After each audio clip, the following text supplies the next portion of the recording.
कृष्णा हरे हरे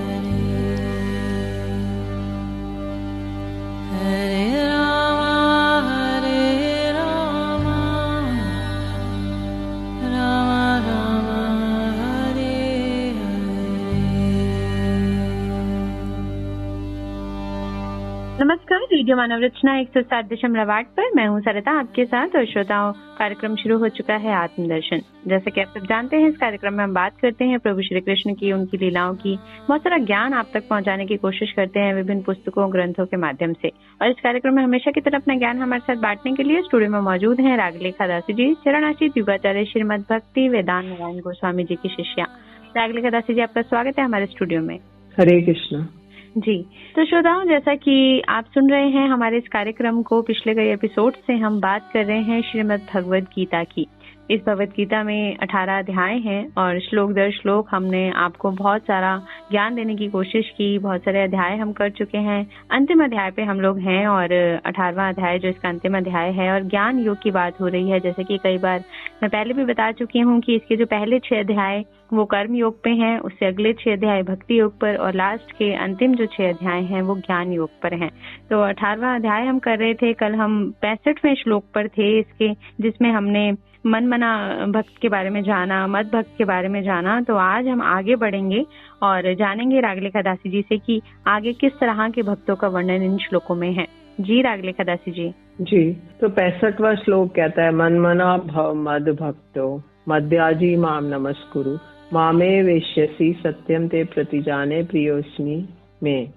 तो उसमें मनमना के बारे में हमने कल चर्चा करी थी, पिछले एपिसोड में मद भक्तों के बारे में भी चर्चा करी, उसके कुछ उदाहरणों और कुछ उसके माध्यम से हमने इसको समझने की चेष्टा करी। अब आज मद्या जी के बारे में हम चर्चा करेंगे। तो मद्या जी का तात्पर्य है मेरा अर्चन करो। तो कृष्ण ने पहले बोला अर्जुन को कि मेरा अपना मन मुझे दे दो। तो उन्होंने कहा मन कैसे दे दूं, मैं तो युद्ध भूमि पर हूँ। तो मद भक्त मेरे भक्त बन जाओ, तो वो भी नहीं हो सकता। मद्या जी मतलब मेरा अर्चन करो। तो अर्चन करने वालों की निष्ठा कैसी होती है, इसके लिए कुछ वर्ष पूर्व मथुरा की एक सत्य घटना का वर्णन करा जा रहा है। तो ये अर्चन की निष्ठा भी साधारणतः संभव नहीं है, किंतु मद भक्तों की निष्ठा से थोड़ी निम्न स्तर की है। भगवान कहते हैं यदि बिलमंगल जैसा मेरा भक्त नहीं बन सकते तो मेरा अर्चन करो। तो बिलमंगल की हमने कहानी सुनी थी, कैसे वो चिंतामणि के लिए भागे थे और कैसे चिंतामणि ने उन्हें फटकारा था और फिर वो आगे जाके बहुत अच्छे भक्त बन गए। तो एक घटना इस प्रकार की है कि मथुरा में एक बाबा रहते थे जो शालिग्राम शिला का निष्ठा पूर्वक अर्चन करते थे। अर्चन के विभिन्न अंगों को उन्हें पूर्ण ज्ञान नहीं था, किंतु वो जो कुछ करते निष्ठा पूर्वक करते।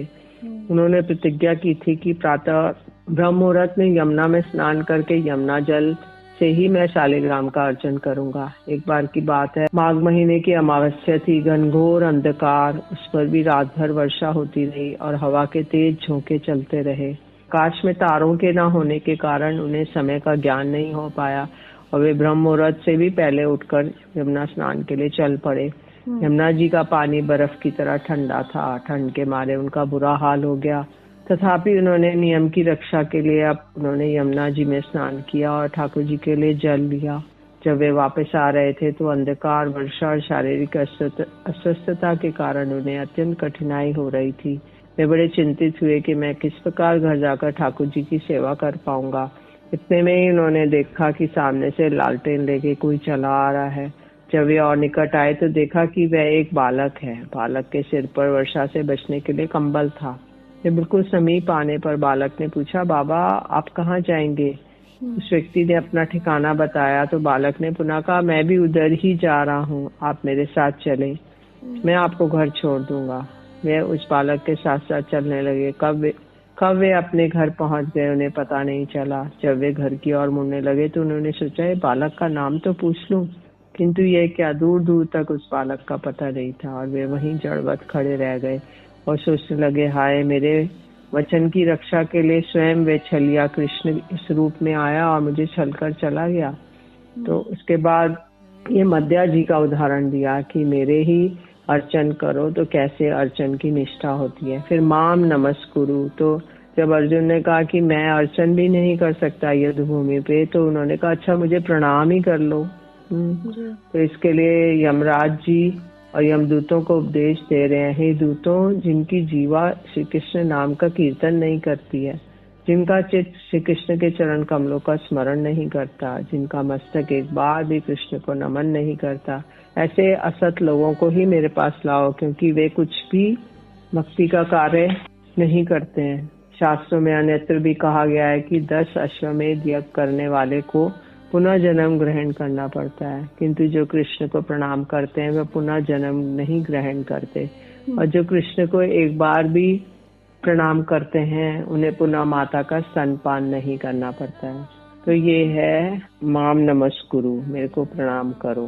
स्कंद पुराण में नमस्कार का महात्म्य इस प्रकार कहा गया है कि यदि कोई श्रद्धा पूर्वक भी शांग धनुषधारी भगवान विष्णु को प्रणाम करे तो उसके 100 जन्मों के संचित पाप भी तत्क्षणात नष्ट हो जाते हैं। श्री अक्रूर जी ने नमस्कार के द्वारा कृष्ण की भक्ति प्राप्त की थी। 66वां श्लोक कह रहा है, सर्वधर्मान परित्यज्य माम एकम शरणम व्रज, अहम त्वाम सर्व पापेभ्यो मोक्षयिष्यामि मा शुचा। वर्ण आश्रम आदि समस्त शारीरिक और मानसिक धर्मों का परित्याग कर एकमात्र मेरी शरण ग्रहण करो, मैं तुम्हें सब पापों से मुक्त कर दूंगा, तुम शोक मत करो। हे अर्जुन, तुम सारे तरह के धर्मों का परित्याग करके केवल मेरी शरण में आ जाओ, मैं तुम्हारे सारे पापों से तुमको मुक्त कर दूंगा, तुम शोक मत करो। श्री कृष्ण ने पिछले श्लोक में वर्णित गीता के सर्वगुह्यतम शुद्ध भक्ति का उपदेश देकर इस श्लोक में वह कह रहे हैं कि शुद्ध भक्ति का पात्र होने के लिए सर्वप्रथम भगवान के एकांतिक शरणागत होना आवश्यक है। वायु पुराण में कहा गया है कि कृष्ण भक्ति के अनुकूल विषयों को ग्रहण करने का संकल्प और प्रतिकूल भाव का वर्जन, भगवान गजेंद्र द्रौपदी आदि के समान मेरी रक्षा करेंगे, ऐसा दृढ़ विश्वास कि गजेंद्र के लिए आ गए एक हाथी था जो जल में मगर ने उसका पैर पकड़ लिया था, और फिर भी भगवान ने तुरंत गरुड़ पे बैठ के आए और रक्षा की, अपना चक्र छोड़ा और उस ग्राहक का गला काट दिया। फिर द्रौपदी जी की रक्षा की, वो जो जैसा कि सब जानते हैं द्रौपदी जी के चीरहरण हो रहा था और भगवान वस्त्र अवतार लेकर आ गए। तो ऐसा दृढ़ विश्वास होता है कि भगवान मेरा पालन पोषण करेंगे। ऐसी निर्भरता, आत्मसमर्पण और दैन्य, ये 6 प्रकार की शरणागति है।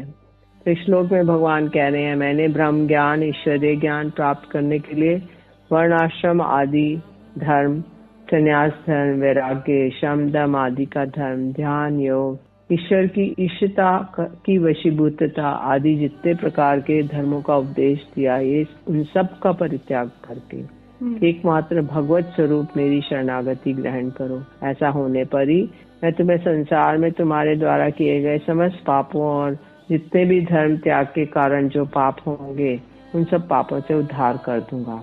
तुम अपने को नित्य नैमित्तिक कर्तव्य कर्म नहीं करने वाले मानकर शोक मत करो। तो अगर तुम्हारा नित्य कर्म है आदि जो भी कर्तव्य तुम्हें कर्म करने तुम नहीं कर पाओगे तो शोक मत करो। मैं ही वेद के रूप में नित्य कर्म करने का मैंने ही आदेश दिया है, अभी स्वयं ही उसे त्यागने का आदेश दे रहा हूँ।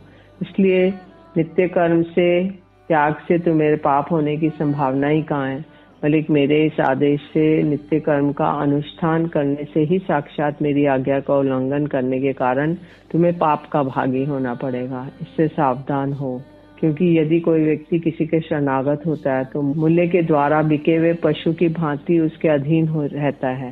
वे प्रभु उनसे जो करवाते हैं वही करता है, जहाँ जिस स्थान में रखते हैं उसी स्थान में रहता है। जैसे एक गाय को हम खरीद लेते हैं, विकृत पशु है वो, अब वो खूंटे से बांधे कुछ भी करें, चारा दें अथवा ना दें, पानी पिलाएं ना, आपकी मर्जी, वो कुछ नहीं कहेगा, चुपचाप बैठी रहेगी। ऐसे ही प्रभु के हम दास हैं, तो वे प्रभु उनसे जो करवाते हैं वे वही करता है, और जिस स्थान में रखते हैं वैसी स्थान में रहता है। जो कुछ खाने को देते हैं वे वही भोजन करता है। यही शरण ग्रहण रूपी धर्म का तत्व है। जी जी बिल्कुल। अर्जुन का यदि संशय हो कि आज से ही आरंभ कर यदि मैं आपके ही शरणागत हूँ तो मेरा मंगल ही हो अथवा अमंगल ही हो, जो भी हो शरणागति ही मेरा कर्तव्य है। इसमें यदि आप केवल धर्म ही कराएंगे तब तो आपका चिंता का कोई कारण नहीं है। किंतु यदि स्वतंत्र ईश्वर होने के कारण आप मुझे अधर्म में प्रवृत्त करेंगे तो मेरी क्या गति होगी। तो इस संशय के उत्तर में भगवान कहते हैं कि तुम्हारे द्वारा किए गए जो पुराने और नए सारे पाप संचित हैं, अथवा मैं जो पाप कराऊंगा उन सब से तुम्हें मैं मुक्त कर दूंगा, क्योंकि ऐसा करने में मैं समर्थ हूँ, परंतु अन्य किसी औरों में ये सामर्थ्य नहीं है। तुम्हें लक्ष्य कर मैं समस्त जीवों का शास्त्र का उपदेश प्रदान कर रहा हूँ। तुम अपने लिए अथवा दूसरों के लिए शोक मत करो। मेरे शरणागत व्यक्ति के पाप मोचन का भार, संसार मोचन का भार, मुझे प्राप्त करने का उपाय का भार ग्रहण करने के लिए मैं प्रतिज्ञाबद्ध हुआ हूँ। और अधिक क्या कहूँ, उसके देह यात्रा निर्वाह का भार ग्रहण करने के लिए मैं तैयार हुआ हूँ। तो उसकी देह यात्रा मतलब उसको शरीर को निर्वाह करने के लिए जो भी कुछ चाहिए, तो भगवान कहते हैं मैं दूंगा, क्योंकि मैंने पहले ही कहा है योगक्षेम वहाम्यम। मैंने इतना बड़ा भार अपने प्रभु के ऊपर अर्पण किया है, ऐसा सोचकर शोक मत करो। ऐसा भार ग्रहण करने से मेरे लिए जरा भी परिश्रम की संभावना नहीं है, क्योंकि मैं भक्तवत्सल और सत्य संकल्प हूँ। भगवान के प्रति निर्गुणा भक्ति का आचरण करने से जीव का वास्तविक स्वरूप प्रकाशित होता है। धर्म आचरण, कर्तव्य आचरण और प्रायश्चित आदि ज्ञान अभ्यास, योगाभ्यास, ध्यान अभ्यास कुछ भी आवश्यक नहीं होता है। जीव अपने जीवन निर्वाह के लिए जितने भी कर्म करता है उन सबको ब्रह्म निष्ठा, ईश्वर निष्ठा, भगवान निष्ठा, इन तीनों प्रकार से उच्च निष्ठा से करता है। अधम निष्ठा से अकर्म विकर्म किए जाते हैं और ये अनर्थजनक होते हैं। वर्णाश्रम और वैराग्य आदि समस्त कर्म ही एक प्रकार से निष्ठा का आश्रय कर एक एक भाव को प्राप्त होते हैं। जब वे ब्रह्म निष्ठा के अधीन होते हैं तब कर्म और ज्ञान के भाव का प्रकाश होता है। जब वे ईश्वर की निष्ठा के अधीन होते हैं तो ईश्वर अर्पित कर्म और ध्यान योग आदि भाव का उदय होता है। जब वे कर्म भगवान निष्ठा के अधीन होते हैं तब वे शुद्ध और केवला भक्ति के रूप में परिणत हो जाते हैं। इसलिए बद्ध अवस्था में शारीरिक, मानसिक, आध्यात्मिक समस्त कर्मों को करो, किंतु उन कर्मों में ब्रह्म निष्ठा त्याग कर भगवान के सौंदर्य माधुर्य से आकृष्ट होकर एकमात्र भगवान की शरणागति का आश्रय करो। ये भक्ति ही सर्वगुह्यतम तत्व है एवं प्रेम ही जीवन का परम प्रयोजन है। यही इस गीता शास्त्र का मुख्य तात्पर्य है। जी, बहुत ही सुंदर वर्णन रागलेखा दासी जी से हम श्रोताओं जान रहे हैं कि जो प्रभु के शरणागत हो जाता है तो वो सब प्रभु के हिसाब से ही होता है। और इसमें भी मध्य जी के बारे में बताया, माम नमस्कारू के बारे में हमने बात की, रागलेखा दासी जी ने समझाया, और किस तरह से निर्गुणा भक्ति जो होती है वो प्रभु की शरण में जब कोई भक्त चला जाता है तो प्रभु ही उसका कल्याण करके उसके सारे जो भी पिछले पाप होते हैं या इस जन्म में जो उसने पाप किए होते हैं उन सब से उसको मुक्ति मिल जाती है, क्योंकि वो प्रभु की शरण में आ गया है। तो श्रोताओं, आगे और भी श्लोकों का वर्णन जानेंगे रागलेखा दासी जी से, लेकिन अभी सुनते हैं एक प्यारा सा भजन, फिर लौट कर आते हैं। आप जुड़े रहिए रेडियो मानव रचना 107.8 के साथ कार्यक्रम आत्मदर्शन में। Feel good, feel live.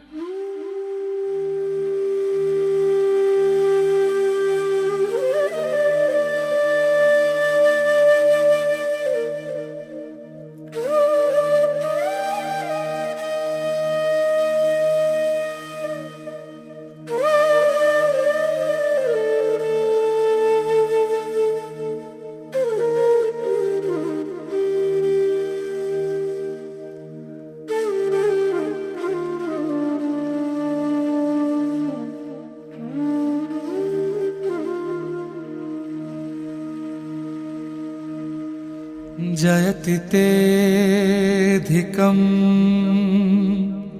जन्मना व्रजः श्रयत Indira शश्वदत्रिः।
Kanhaiya Kanhaiya पुकारा करेंगे, कन्हैया कन्हैया पुकारा करेंगे, लताओं में ब्रिज की निहारा करेंगे।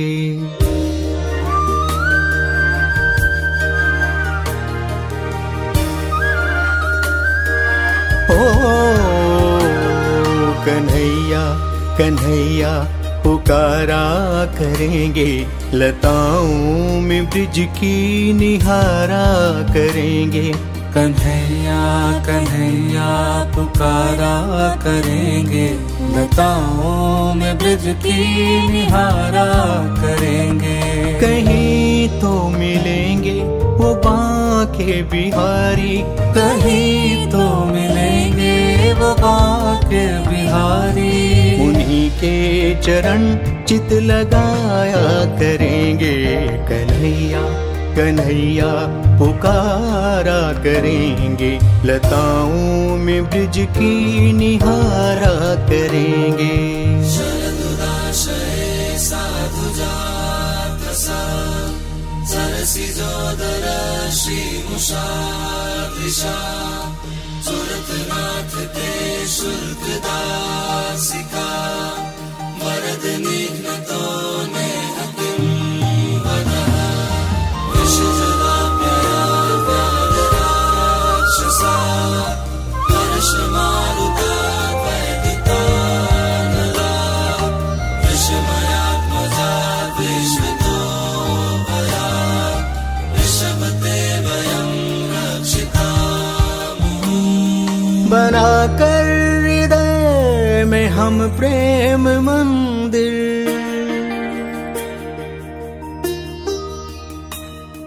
बनाकर हृदय में हम प्रेम मंदिर, वहीं उनको झूला झुलाया करेंगे। उन्हें हम बिठाएंगे आँखों में दिल में, उन्हीं से सदा लो लगाया करेंगे। कहीं तो मिलेंगे वो बांके बिहारी, कहीं तो मिलेंगे वो बांके बिहारी। उन्हीं के चरण चित लगाया करेंगे, कन्हैया कन्हैया पुकारा करेंगे, लताओं में ब्रिज की निहारा करेंगे।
जो रूठेंगे हमसे वो बांके बिहारी, चरण पड़ उन्हें हम मनाया करेंगे।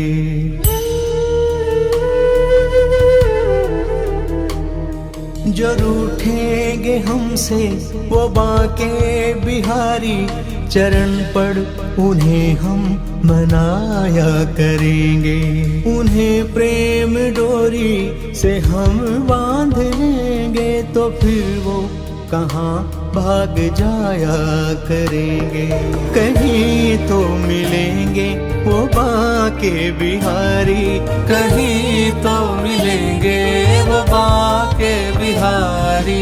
उन्हीं के चरण चित लगाया करेंगे, कन्हैया कन्हैया पुकारा करेंगे, लताओं में ब्रिज की निहारा करेंगे।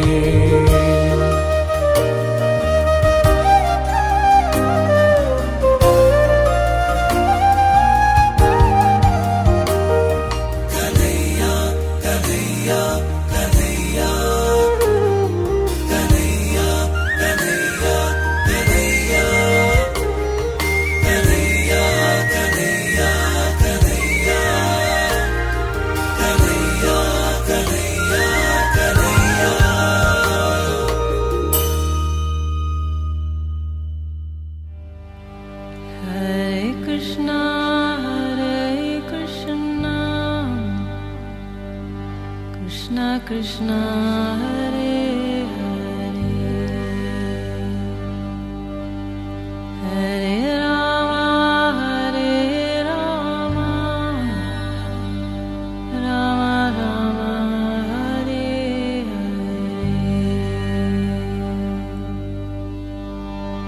स्वागत है श्रोताओं, आप सभी का एक बार फिर रेडियो मनोरचना 107.8 पर। मैं हूँ सरदा आपके साथ और आप कार्यक्रम सुन रहे हैं आत्मदर्शन। श्रोताओं, इस कार्यक्रम में हम बात कर रहे हैं श्रीमद् भगवद गीता की 18वां अध्याय और 66वां श्लोक का वर्णन भी जाना, किस तरह से प्रभु जो है अर्जुन को बहुत सारा ज्ञान दे रहे हैं और वो ज्ञान हम आप तक भी पहुंचाने की कोशिश कर रहे हैं। बढ़ते हैं आगे और जानते हैं रागलिखा दासी जी से आगे के श्लोकों का वर्णन। जी, 67वां श्लोक कह रहा है कि इदम ते न तपस्काय न अभक्ताय कदाचन न च अश्रुशुषुवे वाच्यम न च माम यो अभ्यसूयति। इस गीता शास्त्र को तुम कभी भी असंयमित, अभक्त, सेवा विहीन और मुझसे द्वेष करने वालों को नहीं बताना। अब अर्जुन को सावधान कर रहे हैं जी। तो इसमें कह रहे हैं कि इस श्लोक में गीता के उपदेश को श्रवण करने के अधिकारी का निर्णय कर रहे हैं।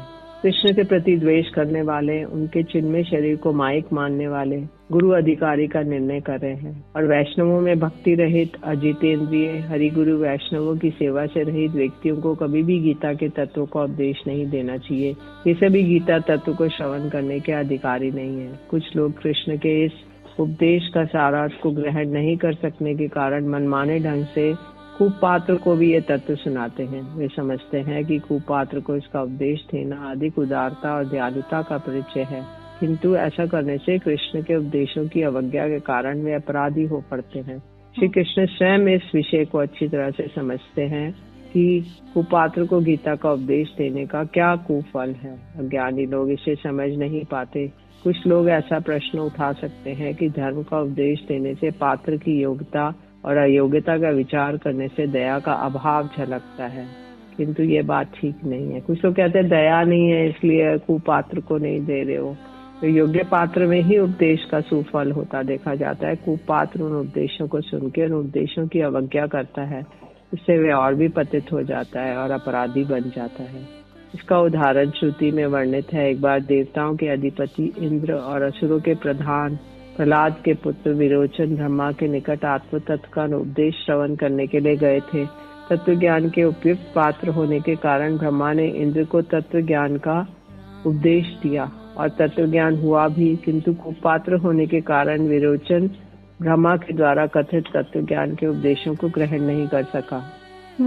उसने स्थूल शरीर को ही मैं मानकर उसकी ही तुष्टि पुष्टि करना जीवन का सार समझ लिया और इस प्रकार विरोचन यथार्थ तत्व ज्ञान से वंचित रहा, क्योंकि विरोचन तो असुर कुल के थे जी। इसलिए भगवान में जिनकी पराभक्ति है और जैसी भक्ति भगवान के प्रति है वैसी ही गुरुदेव के प्रति है, उन्हीं महात्मा के हृदय में श्रुतियों के मर्म अर्थ उपदिष्ट होकर प्रकाशित होते हैं। पद्म पुराण में भी देखा जाता है अश्रद्धालु और विमुख व्यक्तियों को ये उपदेश सुनने में से कल्याण के बदले उनका अपराध होता है। 68वां श्लोक कह रहा है, इस प्रकार संप्रदाय की विधि बतलाकर उसके पालन करने वाले का फल बतला रहे हैं। जो परम रहस्य में इस गीता शास्त्र का उपदेश मेरे भक्तों को देंगे वह मेरे प्रति पराभक्ति कर संशय रहित होकर मुझे ही प्राप्त होंगे। गीता शास्त्र का उपदेश देने वाले व्यक्ति को कृष्ण के प्रति दृढ़ श्रद्धालु, एकांतिक भक्ति युक्त, तत्व ज्ञान से परिपूर्ण, संदेह रहित होना आवश्यक है। गीता शास्त्र का शाब्दिक ज्ञान रहने पर भी, आचार विहीन, उपरोक्त गुणों से रहित होने पर भी वक्ता और उपदेशक गीता का यथार्थ वक्ता नहीं है। कदापि उससे वो गीता का उपदेश नहीं श्रवण करना चाहिए, अन्यथा श्रोता वक्ता गीता शास्त्र के यथार्थ ज्ञान से वंचित होंगे। श्रोता के संबंध में शास्त्रों में अधिकार और लक्षण बतलाए गए हैं कि श्री कृष्ण भक्त उद्धव से कह रहे हैं कि दाम्भिकता, नास्तिकता, धूर्तता, अश्रद्धालुता, शिष्टता और भक्तिहीनता ये दोषों से रहित ब्राह्मण भक्त, भगवत प्रेमी, साधु स्वभाव वाले और सर्वोपरि भक्तों को ये प्रसंग सुनाना चाहिए। इस स्पष्ट आदेश से गीता तत्व में श्रवण में जाति, वर्ण, आयु, कर्म आदि किसी का भी विचार नहीं किया जाता है। इस सब का सार ये है कि उपरोक्त गुण होने पर मनुष्य मात्र ही इसके श्रवण के अधिकारी हैं। चैतन्य चरितामृत में इस सिद्धांत की पुष्टि की गई है। श्रद्धावान जन हान भक्ति अधिकारी। जो ऐसे अधिकारियों को इस गीता शास्त्र का उपदेश देते हैं वे पराभक्ति प्राप्त कर निसंदेह कृष्ण को ही प्राप्त करते हैं। इसी प्रकार अधिकारी श्रोता भी इसी परम गति को प्राप्त करते हैं। जी, बहुत ही सुंदर वर्णन श्रोताओं हमने जाना रागले दासी जी से आज के इस कार्यक्रम में। और आज हमने बहुत सारी बातें की, बहुत कुछ जाना और इन कड़ियों में आज श्री कृष्ण ने अर्जुन को सावधान भी किया कुछ प्रसंग सुनाकर। और अंतिम जो हम बात कह सकते हैं वो यही कह सकते हैं इसमें कि ये मनुष्य जन्म में ही ये ज्ञान जो है आप प्राप्त कर सकते हैं और इसको समझ सकते हैं, कोशिश कर सकते हैं। जो ये सारा ज्ञान श्री कृष्ण ने अर्जुन को दिया और ये भगवत गीता जो लिखी गई श्रीमद् भगवत गीता, इसको हम पढ़कर आपको हम लोग ये ज्ञान देने की कोशिश कर रहे हैं। और मनुष्य ही है जो ये ज्ञान सुनकर खुद को भवसागर से पार लगा सकता है, यानी कि इस जन्म मरण के जो चक्कर से मुक्त हो सकता है। लेकिन समझने की कोशिश जरूर हमें करनी है इस कार्यक्रम के माध्यम से, यही हमारा आप सभी को संदेश है। तो श्रोताओं, अभी कुछ और श्लोकों का वर्णन बाकी है जो हम आपको बताएंगे, लेकिन अपने अगले एपिसोड में, क्योंकि अभी वक्त आप लोगों से इजाजत लेने का हो चुका है। तो रागले दासी जी, आपको बहुत बहुत शुक्रिया हमारे स्टूडियो में आने के लिए। हरे कृष्ण जी। तो श्रोताओ, आज के लिए बस इतना ही। हमें इस कार्यक्रम से दीजिए इजाजत और आप सुनते रहिए रेडियो मानव रचना 107.8 पर आने वाले अन्य कार्यक्रमों को भी। Feel good, feel live.